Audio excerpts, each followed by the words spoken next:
Di hari itu, Putri Laut Arya bertemu dengan temannya yaitu Dolphy sang lumba-lumba kecil. Ketika mereka sedang asik bermain dan berenang bersama, mereka tiba-tiba mendengar suara gaduh dari kejauhan. Ketika lumba-lumba kecil mencari tahu dengan berenang ke atas, Putri Arya menahan dan memperingatinya. Suara itu mungkin berasal dari kapal nelayan. Kita harus berhati-hati, Dolphy. Namun Dolphy tetap saja berenang ke atas. Tidak, suara itu berasal dari kapal besar. Aku ingin melihat anak kecil manusia. Aku akan segera kembali. Dolphy yang berenang ke atas mengabaikan ucapan dari Arya. Ia terus berenang dan tak lama kemudian sampai di permukaan laut. Kau lihat kan bagaimana aku melompat. Lihat aku, hai manusia. Tapi yang memperhatikannya bukanlah penumpang kapal biasa, melainkan sekumpulan para perompak. Dan kapal besar itu adalah kapal bajak laut. Salah satu dari perompak itu memberitahukan pada pimpinannya tentang lumba-lumba yang ia lihat. Pemimpinnya berkata, kita bisa menjualnya dan mendapatkan uang yang banyak saat di daratan. Dan kita bisa membeli jaring yang lebih besar. Dolphy masih saja menunjukkan kemampuannya dengan bersemangat dan mengabaikan bahaya. Tiba-tiba, Dolphy telah dikelilingi jaring. Ia berteriak ketakutan, "Hei, apa yang terjadi? Tolong aku!" Karena mendengar suara Dolphy dari dalam laut, Putri Arya berenang dengan penuh khawatir. Ketika ia memunculkan kepalanya di atas air, ia melihat para perompak telah menangkap temannya. Ia langsung berenang ke arah depan kapal perompak. Dan di sisi lainnya, ia terus berteriak untuk mengalihkan perhatian para perompak. "Hei, perompak! Lihat aku! Aku makhluk yang berbeda, bukan?" Perompak yang jahat itu tidak dapat mempercayai apa yang dilihatnya adalah seekor putri duyung. Lihat, dia seorang putri duyung. Tidak mungkin, kurasa kita berhalusinasi. Bodoh, apa yang kalian tunggu? Tangkap putri duyung itu sekarang. Para perompak melempar jaring yang lain untuk menangkap putri duyung. Tapi Arya dengan cepat menyelamatkan diri dari jaring tersebut. Putri Arya yang sangat paham dengan lautan luas dengan cepat melewati dua batu besar di depannya dan menunggu kapal perompak. "Kemarilah perompak, kau pasti bisa menangkapku." Perompak jahat itu terus menjalankan kapalnya melewati batu besar untuk menangkap Arya. Tapi kapal besar itu tidak dapat berjalan melewati dua batu tersebut hingga akhirnya terjebak. Dan pada saat itu, kapal yang terjebak di antara bebatuan dan akhirnya tenggelam. Cepat Putri Arya. Putri Arya berhasil melepaskan ikatan dan menyelamatkan teman kecilnya dari jaring pada menit-menit terakhir sebelum kapal mencapai mereka.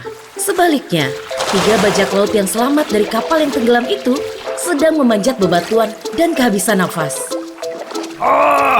Biarkan aku ke sana dan aku tidak akan pernah membajaknya lagi. Aku juga.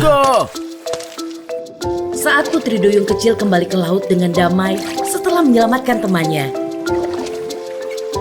Mari kita lihat apa yang akan menyelamatkan bajak laut jahat yang menyesali keserakan mereka.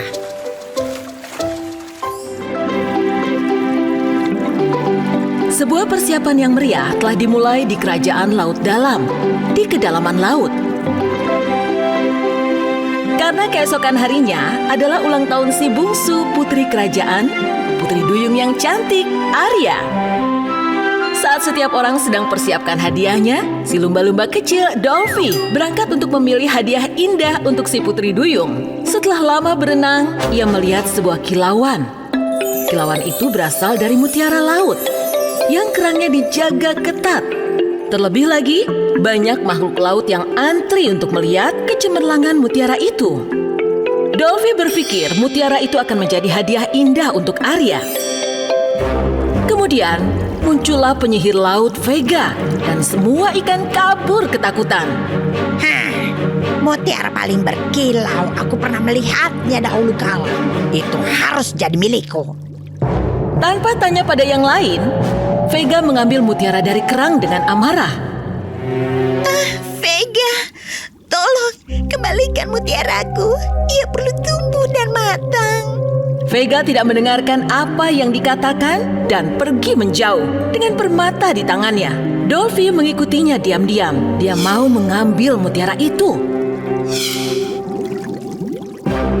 Tapi si ular licik melihat Dolphy.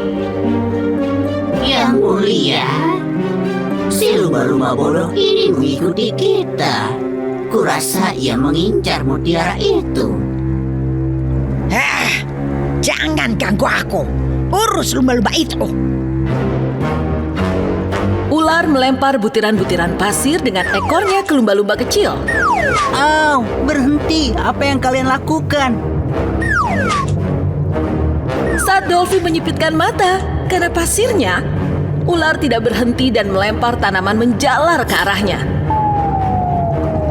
Tak bisa melepaskan diri dari lumut, Dolphy merasa tak berdaya di balik batu. Tolong! Vega berniat membuat sebuah cincin berkilau dengan membuat lubang tepat di tengah mutiara. Dia kumpulkan semua bahan untuk membuatnya.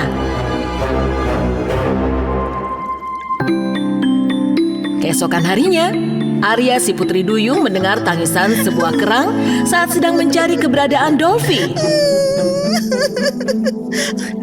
Ada apa, kerang?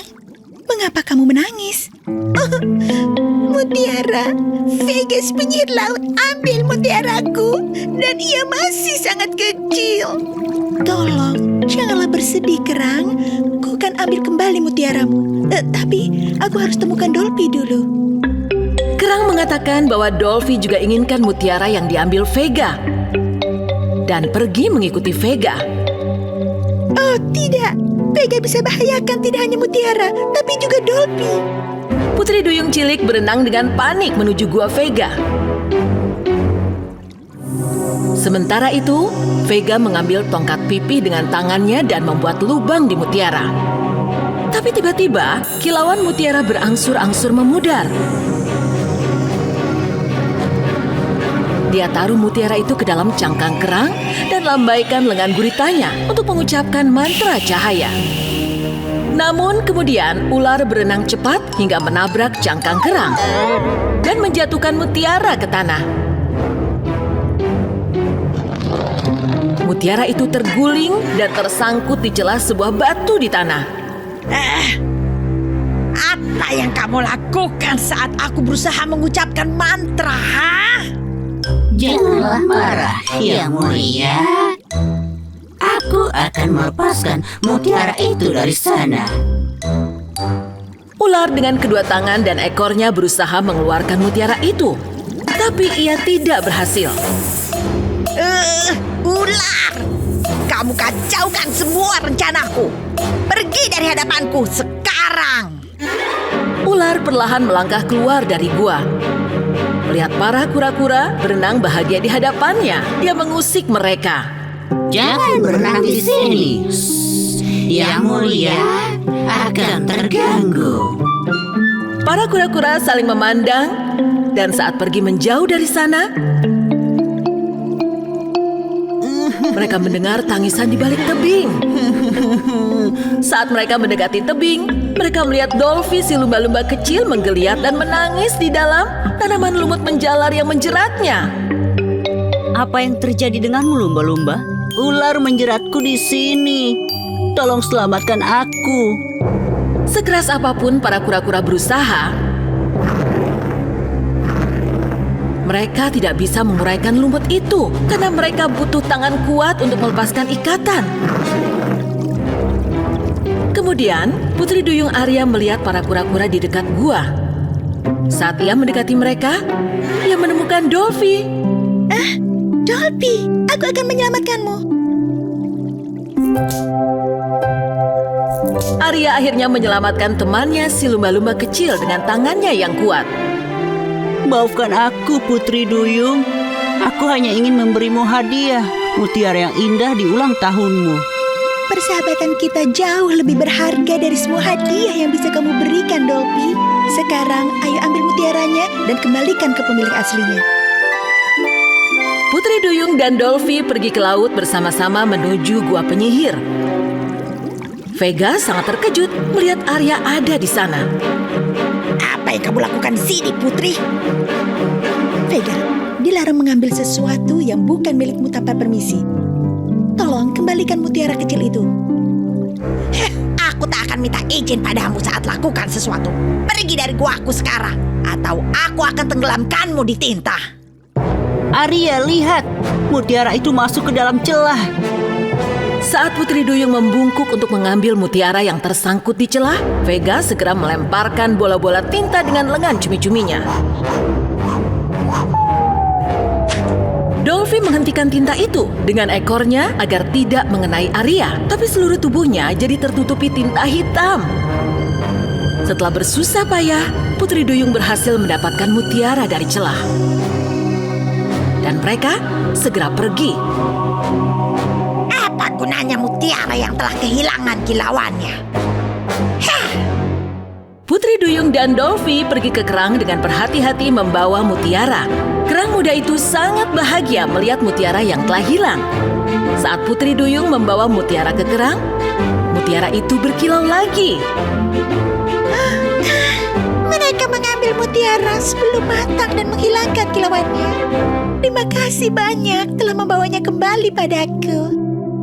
Si lumba-lumba kecil Dolphy sangat bahagia saat mutiara kembali ke pemiliknya. Selanjutnya, mereka menghadiri pesta ulang tahun Putri Duyung dan bersenang-senang. Dan Dolphy belajar bahwa sejak saat itu, ia tak boleh melakukan hal berbahaya dan bahwa persahabatan lebih berharga daripada mutiara yang paling terang.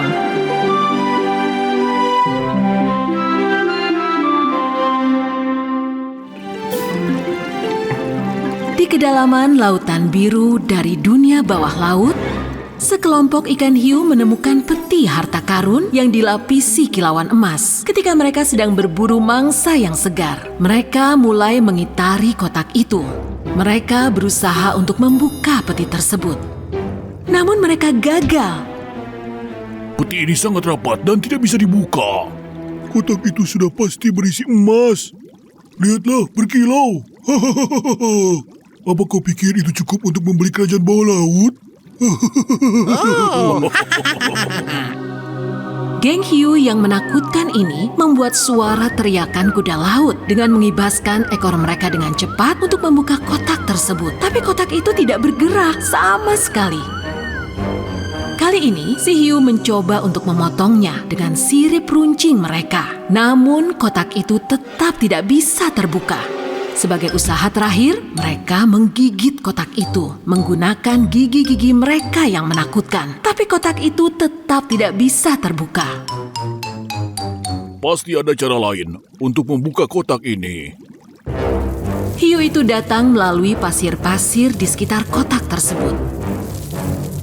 Saat itu, terlihatlah seberkas cahaya terbang ke arah pasir bersinar sangat terang.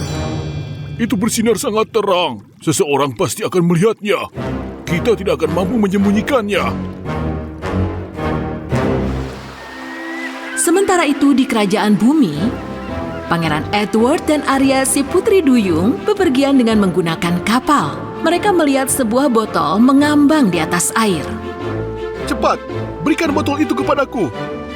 Seorang tentara dan pasukannya menangkap botol itu dan menyerahkannya ke Pangeran Edward. Sepertinya ada yang butuh pertolongan, pangeranku. Pangeran mengambil surat itu dan mengeluarkannya dari botol. Warisan pulau kami yang tersembunyi selama berabad-abad dan peti emas kami telah hilang. Jika kami tidak menemukannya, maka pulau kami akan mengalami kegelapan selamanya. Ditulis oleh orang-orang dari Pulau Bayangan. Benar dugaanku. Orang-orang dari Pulau Bayangan membutuhkan pertolonganku. Jika tidak, matahari tidak akan pernah bersinar lagi di pulau itu. Tanpa membuang waktu, Arya melompat ke dalam laut. Kakinya berubah menjadi ekor Putri Duyung. Sesaat setelah dia masuk ke dalam air, dia melihat ke dalam terumbu karang untuk menemukan peti itu. Namun, dia tidak menemukannya. Dia berkeliaran di antara tumbuhan laut, tetapi peti itu juga tidak ada. Ketika dia merasa putus asa, dia melihat sebuah peti yang bersinar terang. Pada saat itu, 3 hiu sedang berusaha membawa peti emas tersebut menggunakan hidung mereka. Aku akan memberi kerajaan Poseidon dengan emas ini. Dan aku akan menggunakan gigi emas yang ada di dalam peti ini. Dan aku akan membeli lumba-lumba dan akan menungganginya. Hei, pergi menjauh dari peti itu. Kalian tidak boleh menyentuh barang milik orang lain tanpa izin. Peti itu adalah milik penduduk Pulau Bayangan. Geng hiu itu mulai mengitari Arya untuk menakutkannya. Semua yang ada di lautan ini adalah milik kami, Putri Duyung Cilik.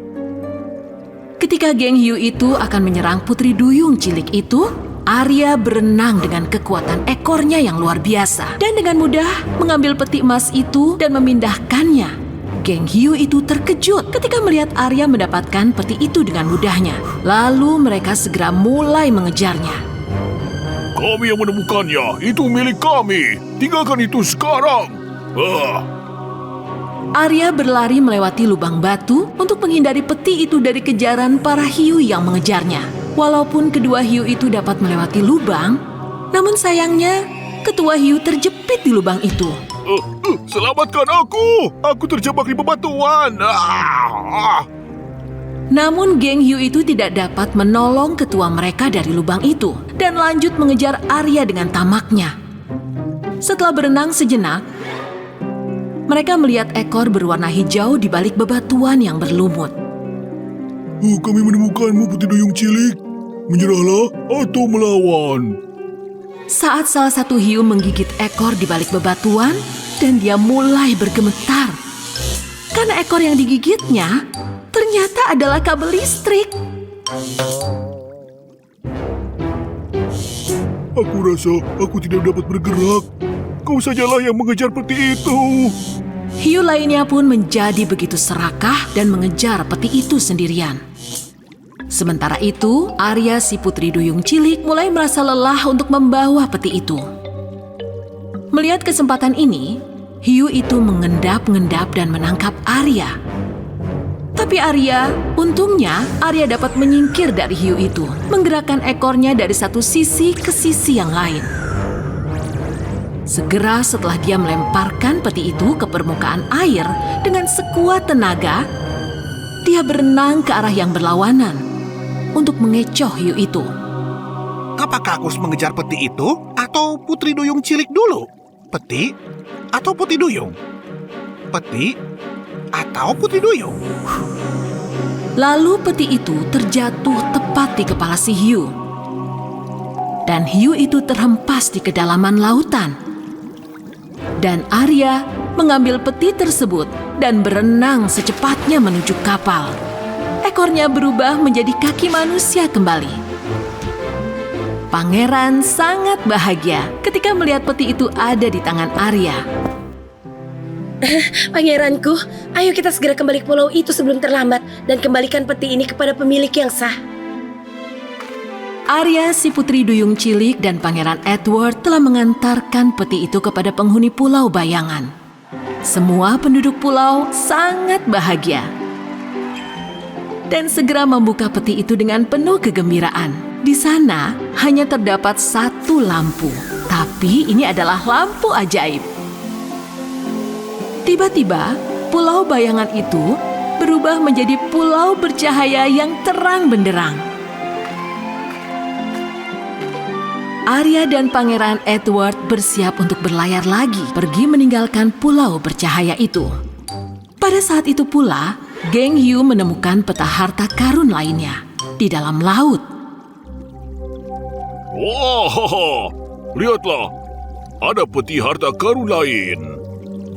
Geng hiu yang jahat itu dengan senangnya menghampiri peti tersebut. Dan tiba-tiba seekor gurita besar berwarna kuning keluar dari peti itu dan melompat ke arah mereka. Dengan menggunakan tangannya, dia melempar hiu itu jauh sekali. Tidak.